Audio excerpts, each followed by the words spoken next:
men will no longer be able to take advantage of you. You will no longer be deceived. You will no longer know what to believe and what not to believe, and you're wandering around going from one man to another, lifting him up on a pedestal, and they're watching as they fall. Christ will never disappoint. Hallelujah. Christ will never let you down. Christ will never bring you to that place of disillusionment. Because when you follow men, believe me when I tell you, you will sooner or later realize that they're just men. What a revelation. Men are just men. Jesus is God. Hallelujah. Big difference there. Big difference there. Yes, God has endowed certain ones with gifts. Don't lift them up. Pray for them. Say, God, give them strength to preach another sermon, to go and speak the message somewhere else. But don't lift them up. If you want continuity in their ministry, if you want God to continue to speak to them, treat them as an equal, because that's what they are in the eyes of God. See, no man is above you.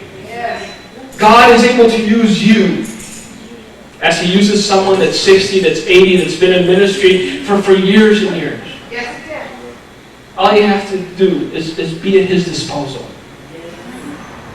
A boy in a slingshot changed the history of Israel. A boy in a slingshot stood against Goliath and won. Because it wasn't the boy in the slingshot that did it. See, God never misses the mark. It only took one stone and the giant was felled. Just trust. Trust God. See, we need to realize that if we don't stand against the darkness will continue its advance on the light. The enemy knows his time is limited. We all know the story of the turtle and the scorpion. It's a popular story, isn't it? The scorpion comes to the turtle and says, swim me across the lake. And the turtle goes, no, because you're a scorpion, you're going to sting me. And the scorpion goes, no, I won't, because if I sting you, we're both going to die. The turtle sees some reason and some logic in the scorpion's diatribe, and so he says, hop on. Halfway across the lake, the scorpion stings the turtle, and they both go down into the mud. And as they're drowning, the turtle goes, why did you do this? And the scorpion says, because it's my nature. Yeah. See, the enemy knows his time is coming to an end. That's right. That's right. His nature is to take as many as he can with him. It doesn't matter what he promises you. That is right. It doesn't matter how tempting his offer is. In the end, his nature demands that he attempt to kill your spiritual soul. That's the danger of compromise. It looks good in the beginning. The end is always the same. Because it's the enemy's nature to attempt to deceive, if possible, even the elect. Cling to Christ. No deception there. Sometimes it is hard truth that's there. Sometimes it is the narrow path that's there. Sometimes it is self-sacrifice that's there. Sometimes it is surrendering ourselves to Him that's there. But what will never be there is deception. Since I was supposed to preach a sermonette, I will use amen. And I guess we'll be back here at 4. And we'll get a little deeper into what we're supposed to get into. For now, may God bless you and keep you. May His word be on your mind, on your lips, and on your heart. And if we don't see each other here again, there's always home. Amen.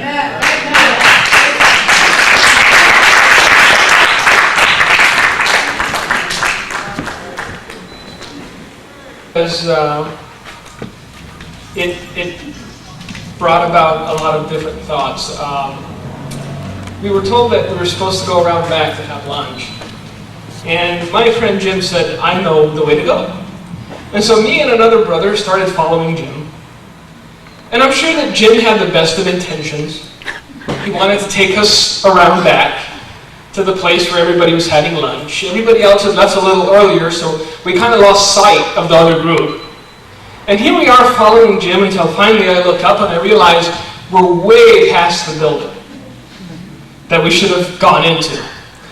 And I'm looking at Jim and I'm going, the building's back there, are you sure we haven't gone too far? And I know this sounds like a pointless story, but there's a spiritual point there. It's a lot easier for us to follow men than for us to look around and get our bearings sometimes. And even though the men we follow may have the best of intentions, sometimes they miss the doorway. And we end up following them to places we never expected to go. It's always best to look around. It's always best to know the path that you're walking and make sure that you know where you're going.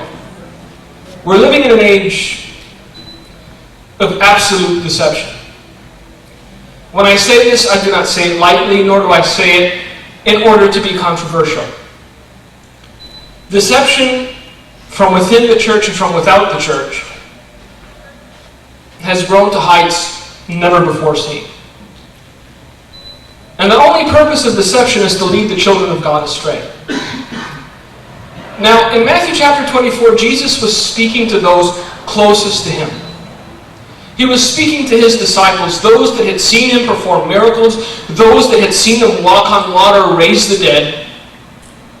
And in Matthew chapter 24, beginning with verse 3, as he sat on the mountain of Olives, the disciples came to him privately, saying, "Tell us when these things will be. What will be the sign of your coming and of the end of the age?" Now, the apostles asked them pretty straight questions. When's all this stuff supposed to happen? What will be the sign of your return and of the end of the age?